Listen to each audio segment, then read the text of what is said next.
And with that, I'd like to introduce Barb. I'm delighted she can join us this evening. Barb is a Seattle Audubon master birder and a contributing author to American Birding Association's A Birder's Guide to Washington. As I've mentioned, she hails from San Juan Island and she's lived in the state of Washington all her life. She's served as a tour guide for 20 years, 30 years of birding trips. She's a national park ranger, mostly on Rainier with her husband. And as she's currently president of the San Juan Islands Audubon and a San Juan Islands Christmas bird count coordinator. So if you want in on that action, she's the lady to talk to. So I'm going to lower my hand since I don't know why it's still up. And with that, I'll hand it off to Barb. And Barb, you can share your screen. I'm going to make sure that you're allowed to share your screen. Boom, there we go. Whenever you'd like. So have at it, Barb.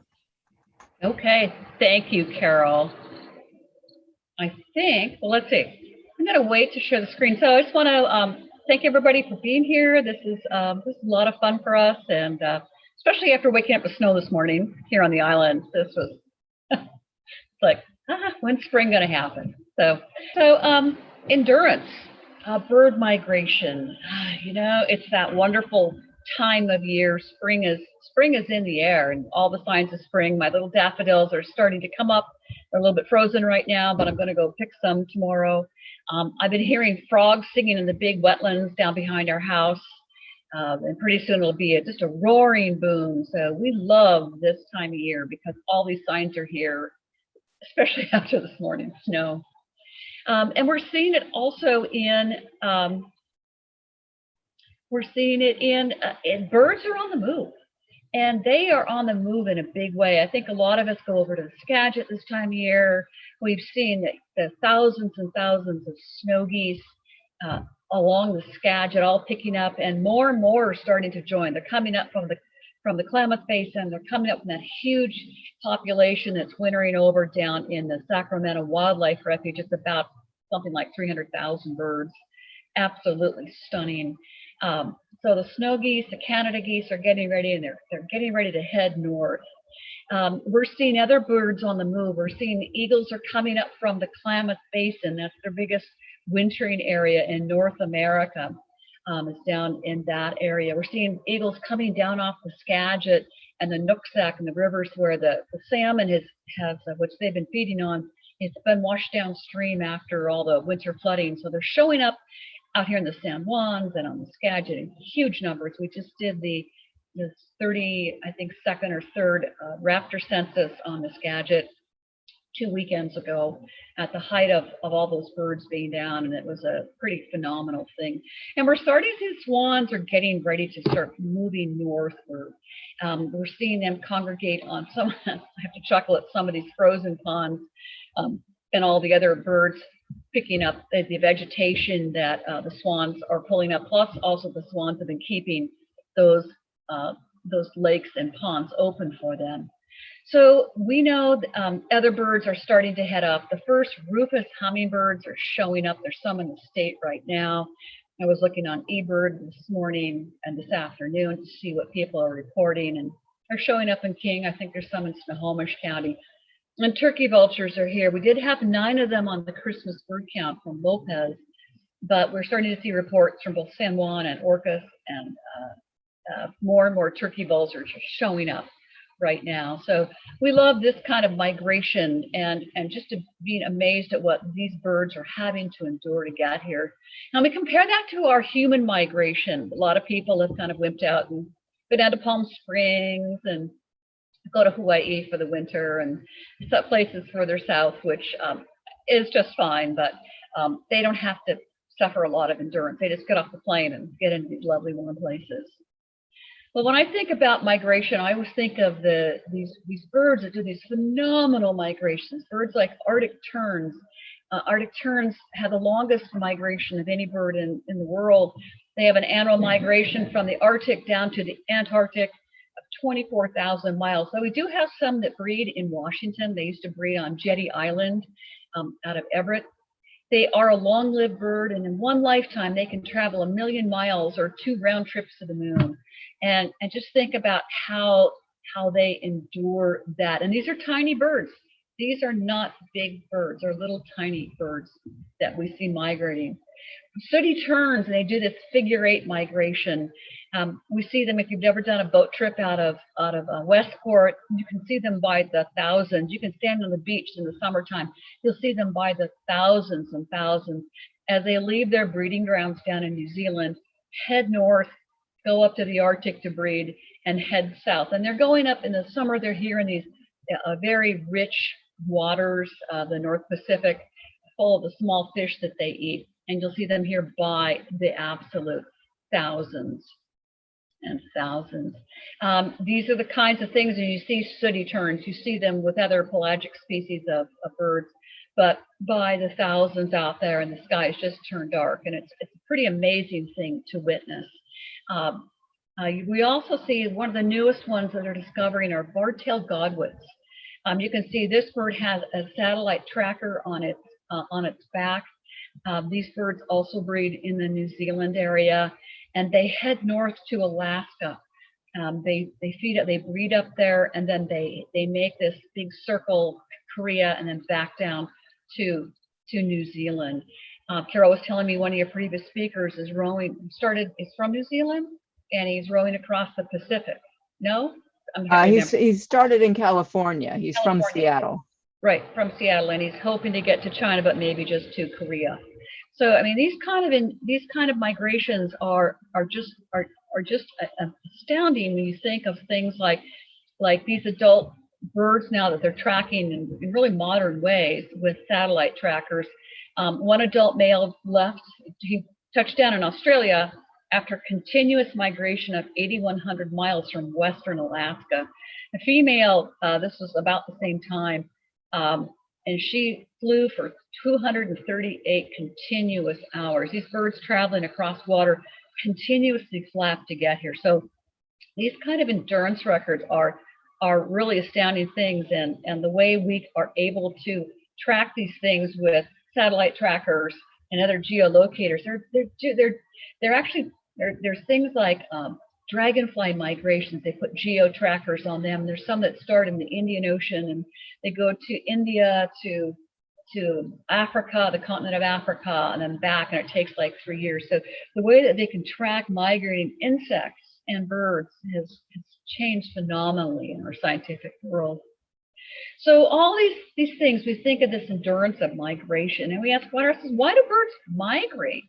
You know, for the first of all, birds wander, they get blown off course. This bird here is the champion wanderer right now. This is the stellar Sea Eel Eel that birders on the East Coast have been flocking to for well over a year. This is a gigantic bird that breeds up in the Arctic. I know Dave Sibley's been astounded. He lives in Concord, Massachusetts, and we all have his fabulous guide. But he's been writing a lot about this individual. So it kind of gets you thinking about, how do birds come down the wrong continent? And we see it all the time. Christmas bird count, we had lots of Eurasian widgeons here for the winter, and they get turned around and come down the wrong continent for the winter. Some birds get pushed out by adult birds. There's just too many individuals, and snowy owls, there's like the famous one, they have so many young and they get pushed out. So there's lots of competition, and that's, those are some of the things that why birds maybe start to migrate, maybe. But we also think about one of the main goals in life is to pass your genes on to your young so they can reproduce and perpetuate their species. And so when you think of that and you think about migration, birds migrated to get a better chance to survive and reproduce, passing that by behavior onto their offspring. And we think of other grand champions of migrations, peregrine falcons. And I want you to kind of keep watching pictures of a lot of these birds. They're going to have a lot of things in common. Gigantic breast muscles and pointed wingtips built for strength and speed. And they're going from places of increasing resources to places of decreasing resources. So if you look at something like this western sandpiper, it winters over along the coastlines from parts of Washington basically down mostly in Mexico. And as the resources start to decrease, they go up to all the way up to the Arctic in Alaska, and they're breeding along those coastal areas where there's lots of insects for them. But that's quite a grand journey. That's a huge journey to get there. A lot of things that they have to encounter. Some birds go to places where it's safer to nest, where there's nesting resources. This is a nest of a redneck grebe. These birds don't walk well on land. Their legs are set way back in their body, so they don't walk on land. So they have to make floating nests. You can see this kayaker is releasing the eggs, showing you where the eggs are.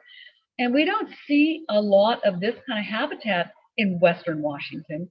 So these birds will fly north. They go to Eastern Washington, into wilderness areas where they're safe. And so they've learned to do short migrations to get to these places. And so you think about how did this start? How did this happen? And the Earth's environmental changes over the last 2.5 million years have created more than 20 glacial cycles. And with advancing glaciers, the last one was about 15,000 years ago ended. So the glaciers, they went down to our southern, they came south and in Washington, as far south as just south of Olympia. And so the birds retreated to the southern breeding areas. So they made shorter migrations with a heavy ice pack sort of the north. But as they started to retreat and the land was bared, and things came back actually quite rapidly. Insects came back fairly rapidly. They've done things like spore samples in Lake Washington, and they saw how fast plant life resumed in the Seattle area. But they moved north. Birds then started moving north into unoccupied territory where there was better food and better habitat. And you think about more than half of the 650 North American breeding birds migrate to some extent or another. They're going to places of, again, resources that they need for breeding and for food, and they're leaving places that for some reason just don't work out as well. And then we have things like the Anna's hummingbird. This is a big hummingbird originally from southern, like California. And it started showing up in Washington about 35 years ago. Question is climate change. Were they wandering? But they found a habitat, and it started in the Seattle area. They found a lot of people planted flowers that bloomed in the winter. There were a lot of feeders. They also, 10% more of their diet is in insects, so they could survive our winters much better. We started getting them on our Christmas bird count here in the island about 15 years ago. One person on San Juan this year had 125 birds at her feeders for the Christmas bird count, which is pretty amazing. So, maybe these are all part of it, of why birds migrate. And so there are advantages to migrate, just like disadvantages. So greater food resources for the adults and the young, because you've got to feed your young where you go. There's suitable habitat for nesting and for food. Also, maybe better for predation. I know my feeders right now, I have a little sharp-shinned hawk feeding on all the birds here right now. So there's predation on the adults and the young. Skuas up in Alaska are pretty famous for robbing the nests of other birds that are nesting up there. There's lots of competition from other birds of the same species.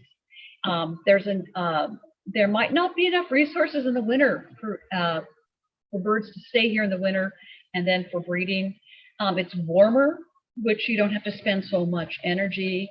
You could go up there, and maybe the timing for the weather is an advantage for some of these birds for migrating. There's also, of course, disadvantages for migrating. There might be a limited food resource. For plants, water might be frozen. You can't get into your food if you're a fish eater like an osprey. You might have terrible weather to have to get through all times of the year. I'm just thinking of those little hummingbirds trying to get up here through all the snow we had yesterday. There's this trade-off and energy balance of flight, dangers in flight. We were down in Florida one time watching birds fly across the Gulf of Mexico, and we were out in the dry Tortugas. And as all these little songbirds landed, there were merlins and Peregrine Falcons picking these little birds off that had just flown well over 1,000 miles. and it was pretty easy pickings. So that's always had. You need a vast food resource. You need to put on lots of fat to make those really long journeys. We'll talk more about that later. You need to find nesting materials. You need to find the right places to nest, whether they be cliffs, whether they're floating. And then you have to find a mate. You have to find a mate. You have to make nets. You have to make ponds, pair bonds. Where do you do that? Do you start developing eggs before you migrate? You carry those eggs with you. You spend the energy to change colors on your feathers while you're in migration. So all these things take a lot of energy. So nature you always have to have some endurance to not migrate. And I use our little chestnut-backed chickadees. These are birds that probably don't fly much further than a mile from where they were born. They don't have long wings. They have little short rounded wings to get them around, to flit in and out. They don't need this huge energy reserve to migrate or to nest. They have a fairly reliable nesting resource. They have a fairly reliable food supply, but they need to be able to do all the things on a year-round basis in extreme weather. So those are some of the endurance birds have to stay in one place, to not migrate. And we think of other birds along those lines, little red-breasted nuthatches are other birds that we see at our feeders, those feisty little guys that are picking off insects and eating seeds. Some other fairly non-migrating birds or short migrating birds are some of our gull species, like glaucous winged gulls. This is a winter picture of this bird. The largest breeding population in the San Juans is down at Goose Island. Nature Conservancy owns it down off of American Camp, Cattle Pass. But most of them do go out to the coast to breed. So they don't need to spend a lot of energy traveling to get to a breeding location and migrate. So birds, we think of the non-migrators who are the resident birds and the endurance it takes to tough it out for a whole year. I think of birds in Alaska, and I was looking at their Christmas bird count out of Anchorage, and it was not a huge list. It was like 44 species. Ours is usually over 100. And those birds that don't migrate, things like common ravens, bald eagles, some bald eagles, actually not many, boreal chickadees, those kind of birds, they're bigger than birds. A raven in Alaska is a lot bigger than a raven we see here. So we're seeing some of those size differences in that endurance to not migrate at all. We have short distance migrators like varied thrushes. Probably some of you are hearing them starting their breeding song,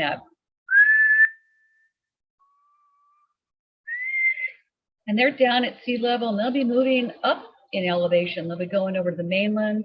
They'll be going to Mount Constitution to breed there. They'll be going mostly over to the mainland to breed up in the mountains. They start at about 2,000 feet. I'm thinking when I do breeding bird survey at Mount Rainier, I start picking them up at about 2,000 feet in elevation, up to well over 5,000 feet. So we call those horizontal migrants.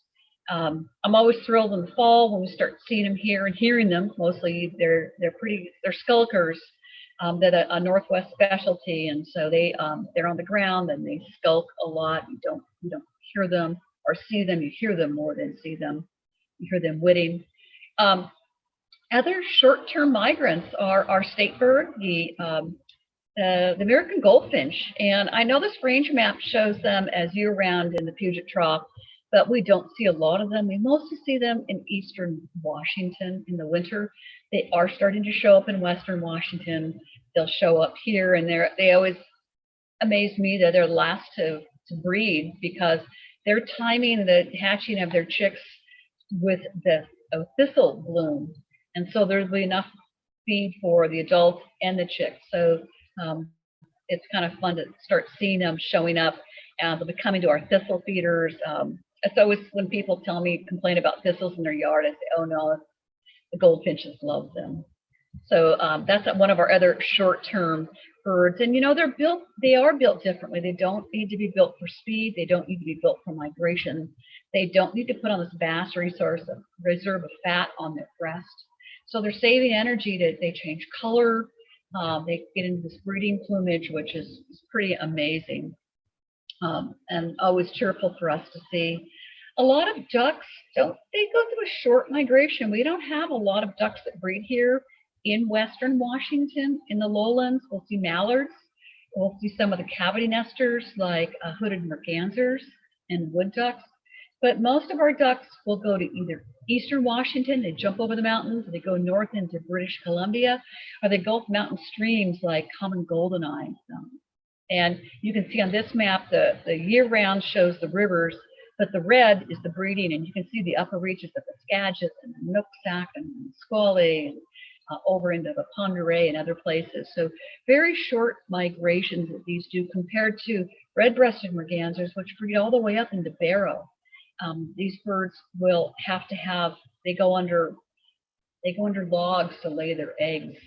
And I'm always amazed when the red-breasted mergansers show up here because they've come from such a long ways away. And then we have long-distance migrants. Most of the shorebirds, they're just starting. I love seeing when they're going to show up. We love to go down out to the ocean in March and April to look at these vast flocks of birds. They winter over, a lot of the shorebirds, all the way down into South America. And so when they're on the wing, they are usually stopping off in places along the coast to rest. Some of them will migrate somewhat inland. You'll see, and like this is a western sandpiper, you can see it even will winter over along the Gulf Coast where food is plentiful. Another long-distance migrant, here's a bird that showed up in Port Townsend last week, was a snowy owl. It was pretty exciting for people to see it there. Some years we have lots of snowy owls show up.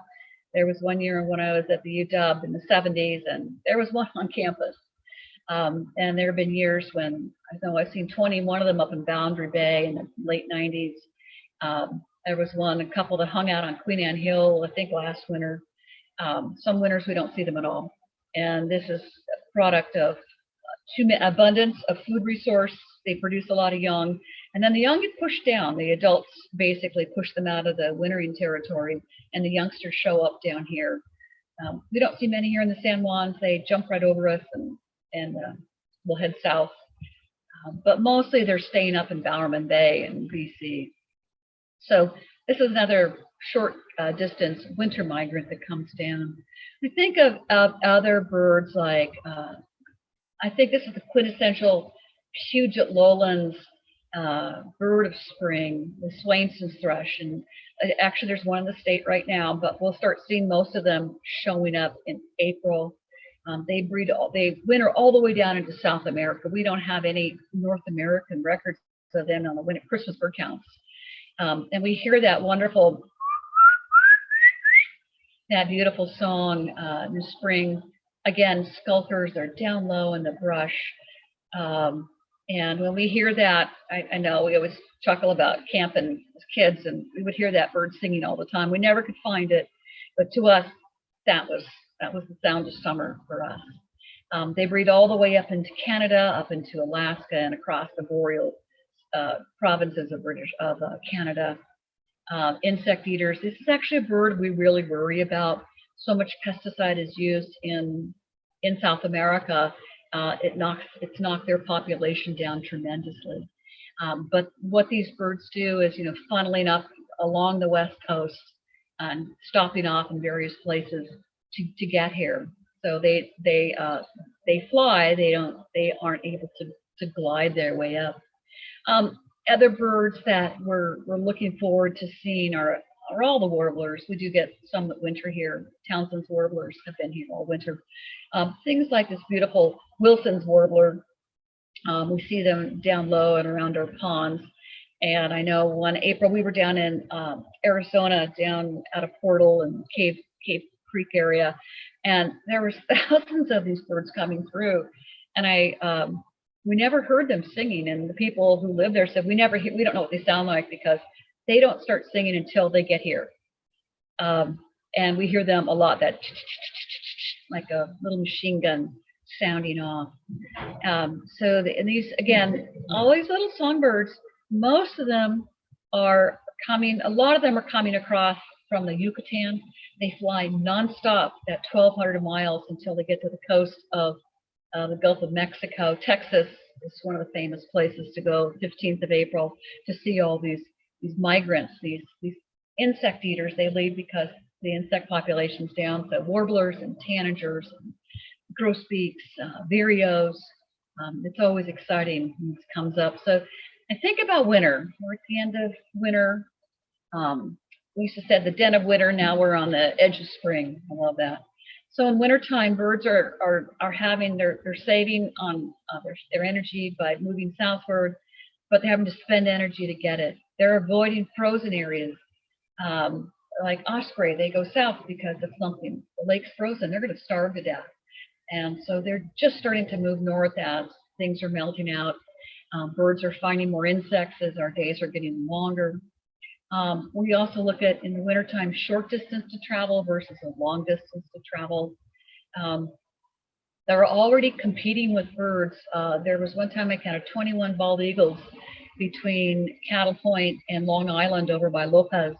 And it was probably in April. There were so many eagles flying up from the south, competing with our birds who were already on the nest, already had eggs, and those birds were trying to drive them out. So there's always this competition, even with birds of your own species. They encounter storms along the way. They get blown out to sea. They get blown up into the mountains. They get moved around, and a lot of them just don't survive. I know this cold snap we had, a lot of the hummingbirds didn't make it. I kept hearing reports of that.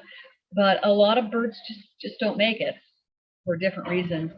But then we have the longer daylight hours, which tends to trigger the hormones, and the migration begins northward. The warming days also will trigger that response.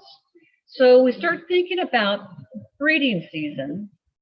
Here we go, breeding season. So the longer days have triggered this northward movement. And the warmer window opens weathers of opportunity for birds to head north. So we might get a few nice days, and then we'll get a huge onslaught of hummingbirds. 15th of March is the day everybody starts calling me, telling me that their hummingbirds have finally arrived. But some might show up sooner than later. Same with swallows and other birds. Just those windows can hold them back or let them come sooner. They start looking for places to nest. They start stocking up on energy, and some of them are stopping and staying, and they're moving north, like Rufus hummingbirds. The first adult males will show up here, and hummingbirds follow wildlife bloom. And the males here will stop, they'll feed. Some will stay for the females, adult females, and they'll breed with them. A lot of them are going to island hop and go to Vancouver Island. They're going to follow the wildlife flower migration. Then they're going to go to the Cascades, and then they're going to go to the Rockies, and then they're going to go back to Mexico and do a big elliptical migration. Little tiny hummingbird. Remember, a male, big fat male hummingbird wears about the same amount as a penny. They have to worry about being safe from the predators that are always on them. They have to have cryptic coloring to hide. I think about things for cryptic coloring. My favorite one is actually the brown creeper. It blends in with the bark of the tree, and it hides right out in the open, feeding, calling, singing. Then it goes into a little nest in the tree, and they don't migrate. But other birds do have to be cryptically colored for travel, they have to change colors, spend energy to do that, for nesting, all those kinds of things. Then you start thinking about, are the adults traveling together? Are they paired mates like swans tend to be, or eagles? Are they gonna pair up before they head north? Are they gonna pair up once they get up there?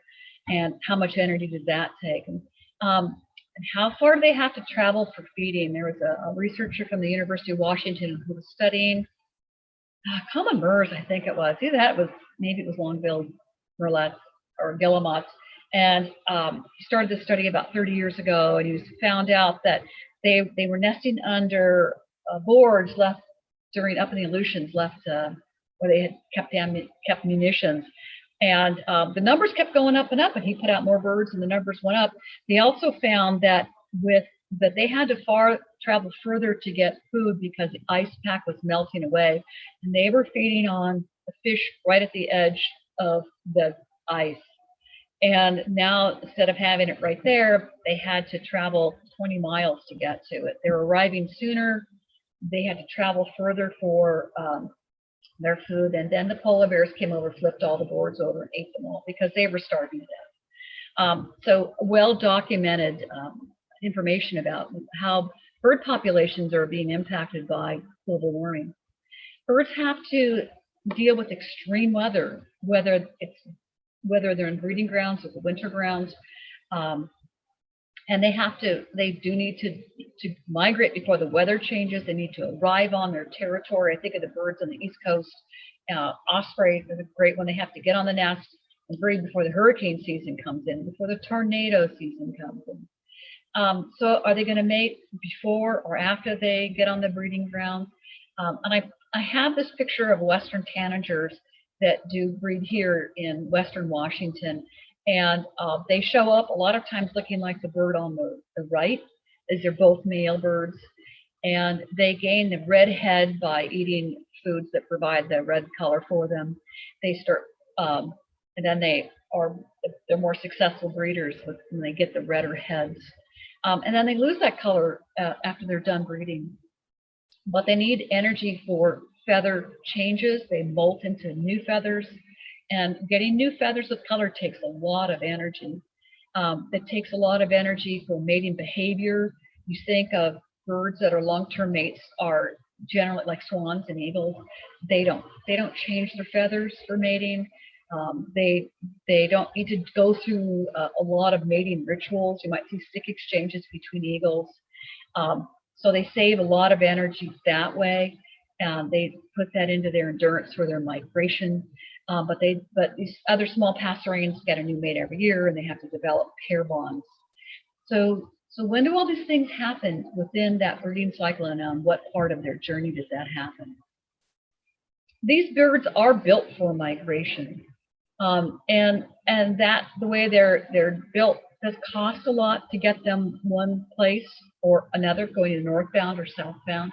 And there's not a single adaptation that gets them, helps them in migration. I think one of the biggest ones are the pointed wingtips, built for speed and long flights. The classic is tree swallows. They're going to be our first swallow. It's going to show up here in numbers. And there are some swallows here already. There have been some swallows in Western Washington, and there's almost always a few that will winter over, usually violet greens. But this bird will be the first one that they can endure the cold better, and they're better at finding some insects. So they're going to be the first ones to show up here. They're in California now, and they're heading north as we speak. So we're looking at other adaptations for migration. We look at pointed wings like this little merlin here. And broad wings like this red-tailed hawk. Broad wings are made for gliding and soaring. But we have to be able to use those wings not just for migration, but for the whole year, their whole cycle of their year. So merlins will use those long pointed wingtips for speed. They're one of the fastest birds on Earth.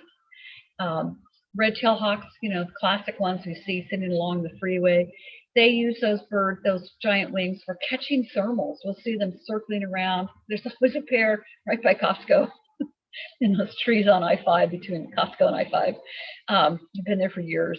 You see them sitting on the posts. You see them sitting along all the posts along Highway 20 as we're heading towards the freeway. This is a first-year bird. Look at the yellow eye. It hasn't turned dark yet. So this was last year's chick, and it's just starting to get the dark eye. This was in fall. These birds were at a Hawk Watch International banding site in eastern Washington. I'll show more from that. We were there in October, and I'll talk a little bit more about that. It was a great trip. We were there with an Audubon group.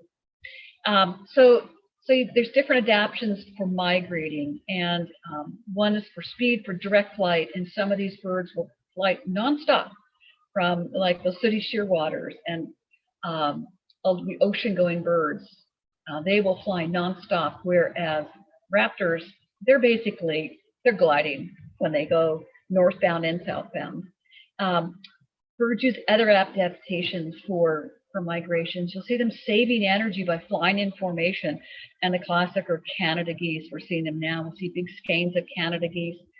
We'll see skeins of snow geese, but they're more and so are greater white-spotted geese. They're more brants. They don't fly in classic V formation. So the lead bird will take the brunt of it, and the other birds are drafting. Just like bike racers know how to draft and swimmers know how to draft. And pretty soon that front bird will switch around and the next bird near the beginning will take over. And so they're constantly rotating places out to migrate. There's also some birds who don't do direct flight, like shorebirds. They have stopover places to rest, to fuel up, to get that nutrition, and then they continue their journey. One of probably the most famous one is down at Grace Harbor. They'll have their Shorebird Festival this end of April, early May. If you haven't gone, I highly encourage you to do it. It's an amazing thing to see. Literally thousands, 500,000 birds in a day, fueling up at this really important place on Grace Harbor out of Hoquiam, and the whole community participates in that. These birds are fueling up, like that little dot there, and that's the Bowerman Basin out of Hoquiam, right by the airport. And they fuel up there, and they fly 1,200 miles nonstop to the Copper River Delta, and then they disperse from there. Before they do fuel up a couple other places. They might fuel up in the Bay Area. A lot of them will fuel up there. And this is similar to raptor migration going north. They come up the west coast in the spring, and they come down the spine of the Cascades and the Rockies in the fall. And they're just going from one high point, and they glide down to the next until the birds get to two different spots. They get to Golden Gate. They get to San Francisco Bay, and there's a big banding station there. And then they have to cross San Francisco. They cross over there, and they cross over right at the Golden Gate. And then when they get up to Strait of Juan de Fuca, the middle of March, they wait there, and they wait for halfway decent weather, and they catch a thermal to catch those warm air currents, and they go as high as they can, and they try to shoot across that 20 miles of open water, and water does not have thermal. It doesn't have air rising up. So they have to spend energy to get across. And we sat there counting birds. We watched birds get to the middle of the strait, hit the wall, that cold air, they come back, and some of them are swimming to get back to land, and then they try it again. The thousands of bird crosses there. That migration wasn't discovered until 1985 by Bud Anderson. And it's amazing people have been living at Neah Bay for 10,000 years. But, and it's just amazing to watch them come south in the fall. And you can just see them coming down. You go to Sunrise at Mount Rainier, great place for fall migration. I've seen everything from kestrels to golden eagles coming through there. And they're just hitting the high peak, catching a thermal, getting as high as they can, glide downhill to the next peak, get a thermal, go up. They go all the way. They'll go all the way to South America that way. For some of them. We look at these resting spots like Grace Harbor, like the San Francisco Bay, where these thousands of birds, and this, I'm not sure if this is my computer. No, it's just junk on my computer. When you see big flocks like this, I was down in the bottom of San Juan Valley the other day watching starlings, and all of a sudden they started doing that flocking. They were doing their murmuration. And I was with this other woman, and I said, "Zine, watch this. There'll be a peregrine in there trying to catch one." And pretty soon they did this and this and this. And I said, "Look for a little bit bigger bird." And there was a peregrine in there trying to catch one of those starlings. And it did. And so it was successful with feeding. So these are the kind of all the dangers all these birds have to go through in the winter, and in breeding, and in migration. They have to endure all of this. We look at things like the thousands of Dunlin, which will go soon into this breeding plumage, that black belly. This is a giant shorebird, not giant. It's about this thing, but compared to some of the smaller shorebirds, They're pretty big and they'll stand out. We watch them walking along, probing, and all these birds, you'll see all these species together, but their bills will go down different depths, just millimeters, and they're eating different invertebrates, so they can all exist in the same place. We'll see these thousands of birds all together, and Dunlin have the graybacks that match that mud. We'll see them here in the winter. We'll go up to, if you go up to the Sandwich Flats, you'll see, we had a place called the Dunlin Killing Fields, just out of up in Sandwich Flats, and high tide, all the Dunlins would go up in the fields, and there was 2 peregrines that every day at high tide, and they're feeding on the Dunlin, and feathers everywhere. It's pretty amazing. We see other spots that birds are stopping. Birds along the Gulf Coast. Again, all these little birds that are eating insects, neotropical birds, insect-eating birds, or fruit-eating birds that go down to Central America and South America, all the way south, and then they get up to the Gulf of Mexico, and then they, like Cancun and Yucatan, they shoot across another well over 1,000-mile journey, and they're showing up first landfall places along the Texas coast, Galveston, Florida. You can see the Florida Keys. That's when we were watching things like mockingbirds and all these other little passerines that have just flown across, being picked off by some of the peregrines. Great birding. April 15th is the day to be there. And if you've seen the Big Year, the movie The Big Year, a lot of birders are down there waiting for hopefully a cold front. It'll head south, and all these birds that have just flown across the Gulf, they hit a cold front and it stops them, and then they wait the storm out, and the birds are literally dripping out of the trees. It's pretty amazing, all the way down along the Texas coast down to Galveston. And it's quite the spectacle. Houston Audubon has a place on High Island, the Boy Scout camp that I believe they bought. And if the weather's great, they just shoot right over the top of you and you don't see them. So it's pretty amazing. And look at these are a migration radar station. There's so many birds coming in, they can track them with radar. Corpus Christi, and that's #1, right in the middle of Texas. 3.8 million birds. Brownsville, down on the Mexican border, 2.3 million birds. New Orleans, 450,000 birds. Houston, 1.3 million birds. Jacksonville, Florida, 2.7. So, these are a phenomenal amount of birds, and they hit the coast, and they're going up a different flyway because these birds are migrating. Some of them are using the stars. They migrate at night, safer. There's no predation, or not as much. Some of them are using the magnetic earth. Some of them are following courses like the Mississippi River to get to where they're going. They're encountering, unfortunately, man-made things. Those wind generators are terrible on migrating birds. Communication towers, lights. There's a huge commitment to lights out in North America, and we really want to see more and more people during migration turn their lights out. The big monolithic buildings, glass windows are pretty tough on birds. It kills millions of birds every year. And these are all things, places like Audubon, American Birding Association, American Bird Conservancy, they're all working on this. Kind of want to give you an idea what it's like for birds. We were at this bird standing station in the Chelan Ridge up above Lake Chelan in October. Part of our Audubon Council of Washington, some of us hiked out a mile, and we met with Hawkwatch International people, and they've been doing this for, I believe, 25 years now. And when they first went up to look for the site, they said, so where are these birds, these raptors, be coming from? And they figured out they're going to come right through this one area, and they were right. And you could see them coming a mile away. They had scopes, and they had 2 or 3 different stations. They have ways of trapping them. And actually, to keep them calm, like that red-tailed hawk, they had 2 giant coffee cans taped together, and they put the birds in there to keep them calm because they weigh them, they take a blood sample, they band them, and then they release them. And I think I have to do this. I have to do this slideshow. I'm going to do it from the current slide. And let's see if it comes up. Here's the magic.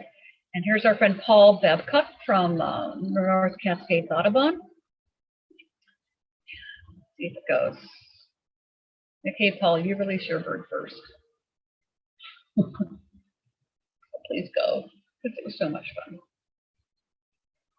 And it doesn't want to go. Dang it. So anyway, let's go back one. Go forward one. Maybe I'm clicking all the buttons and it doesn't want to go. Escape. Go back. And if it's a video, it might be that it takes it a while to load. Yeah. And I've already hit 20 million buttons, so. I tried this in the past. Stop video, no. And it's not advancing either. And it's not escaping either. Busy. Well, while we wait, I have a question for you. Okay, yeah. Okay. Well, first, I am so impressed at your encyclopedic knowledge of all of these different birds. It's so impressive. And secondly, I had immediately gone to long distance migration when I was considering this topic.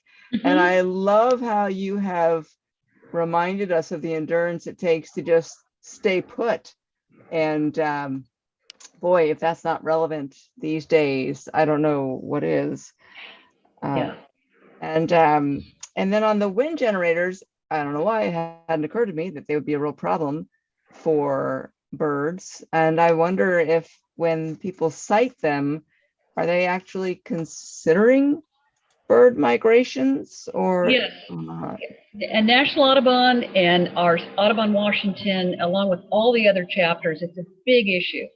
And we are 100% involved in these sightings because I absolutely hate them. It's the least green of green energy.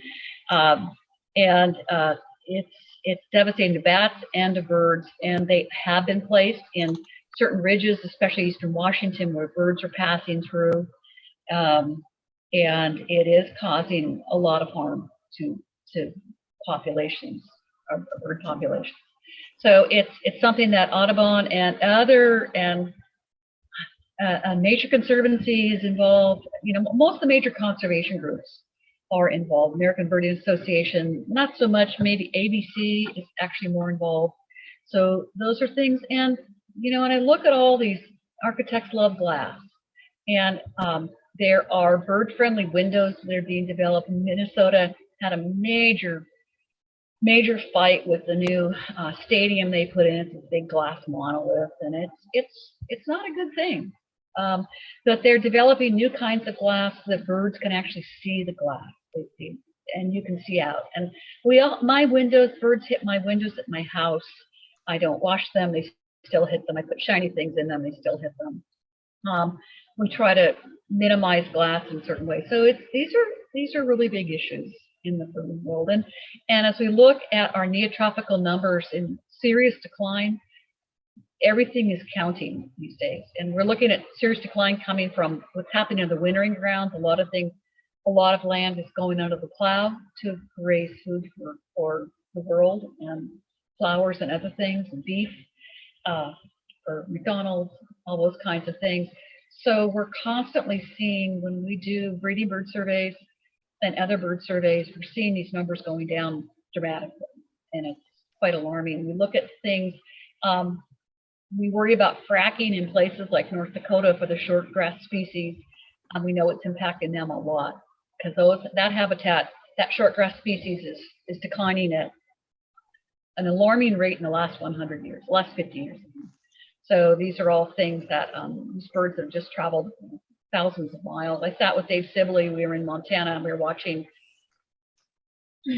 trying to remember, it's not a skylark, because that's what we used to have here. But we were watching it sing, and it was just amazing. It does these huge flights up in the air, and then it dives back down. It says, oh, if only Europeans had seen this bird, because the song was much more lovely than skylarks. But we watched that species. And declining at alarming rates. So,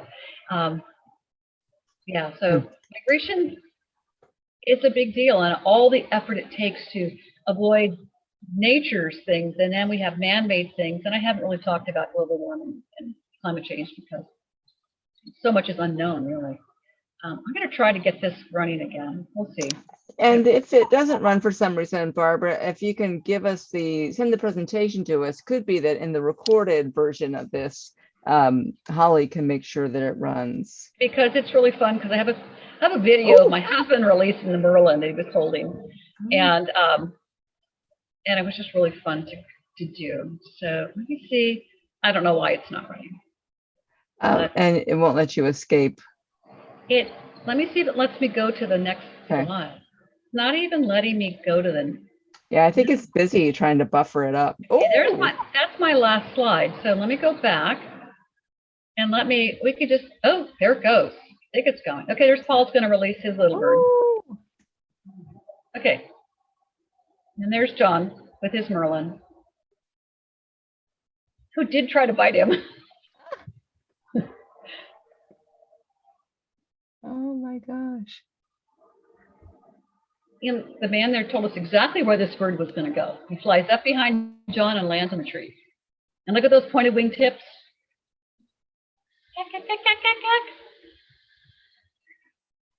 And he flew up behind him. And he landed in the tree right behind us. And he was going to wait and then fly out. Our friend Pam was holding that red-tailed hawk, our friend from North Cascades Audubon. And I think she's been teaching some classes up there, some bird classes, and they lead a lot of field trips. And so she held this red tail. I have a video of it. I don't have she released it, and here goes this bird with a 3-foot wingspan, and she just started crying. I had to go over and give her a big hug, because it was to see something that magnificent take off. It was really fun. And the other thing that really impressed me were all the moose tracks around there.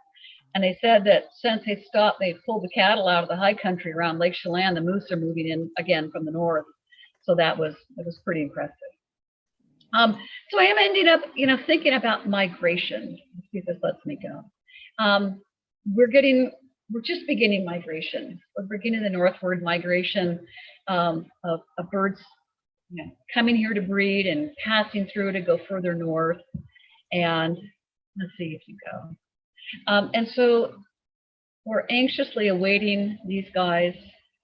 Come on. I'm going to escape out of this. And I'll just go to maybe it will let me go. And I'll just tell you, when we see the common nighthawks, they'll be the last ones to start showing up here in end of May and into June. They do breed here. They're one of my favorite birds here. They're also called bull bats, because they roar like a bull, but they fly like a bat. They have this flight. They're insect eaters. They have little windows in their wings. Let's escape this. Let me. And we'll hear them. We're hearing meep, meep in the morning. And then we hear boom as they dive down, and they create that bat-like roar. This doesn't want to let me do anything. Sorry. We do have another question while it's operating. Teresa is interested to hear about the Anna's hummingbirds consuming 10% more insects. And do researchers know what type of insects they find in winters here in Eastern Washington? A lot of insects are spiders are one thing. They're eating spiders. I do know that. And we do have, some, I really don't know much about insects, and I don't know what all they're eating, but they are finding insects. I mean, they are around. But mostly scientists think that they're here because of humans. That these individuals that showed up here 35 years ago, they showed up in the Magnolia area, and it's an old neighborhood in Seattle. There's a lot of people who planted flowers that were blooming in the winter. It was warm. They were burning propane off at a sewage treatment plant there. So, this is a thing. They went, oh, this is kind of nice. And they stayed. They can go into Tuport during the really cold areas. And then people started putting out hummingbird feeders. And that's what really encouraged them. And we saw them spreading from Seattle. There's a huge population in Victoria and in Vancouver now. This just doesn't want to do anything. And so, you know, that's why they're surviving. People have gone to interesting measures to keep their hummingbird feeders from freezing up, by putting lights on them, and I put a stocking on mine. And I think that's my friend Howard over in Deer Harbor does too. But another question? I have one for you, and Yes. anyone else who, oh, sorry, does someone have one there that they were raising their hand? Nope. If we were going to screen the film The Big Year, what would be the best month to do it in from a birder's perspective? You know, it depends on, you know, people. I would say in the spring, just because people are ready. They're sick of winter and they're inside, or in the fall. But I think you're there, and we just have the funniest story about that. John and I were heading over to Spokane a number of years ago to an Washington Ornithological Society annual meeting. And so we took Highway 20 over, and we thought, you know, this was in, I think it was in May. So we thought, you know, it's snowing maybe on Sherman Pass. We wanted to know what the weather was. So we stopped in at Tenasket. So let's go to the Chamber of Commerce. And we went in there, and we had our binoculars on, and there was one other person there, and this woman, she kind of waited for that person to leave. She came up to us and she said, "So are you guys birders?" And I said, "Yeah." She said, "Have you seen The Big Year?" And I said, "Yeah." "Well, you know, I hate that story, and I won't read it. I won't see it, but you know, I've seen parts of it." And she says, "Well, my son's a star of it." I said, "Your son's Steve Martin?" She goes, "No, my son's Jack Black." So she was a hoot, and she was great. But she said he loved making that movie.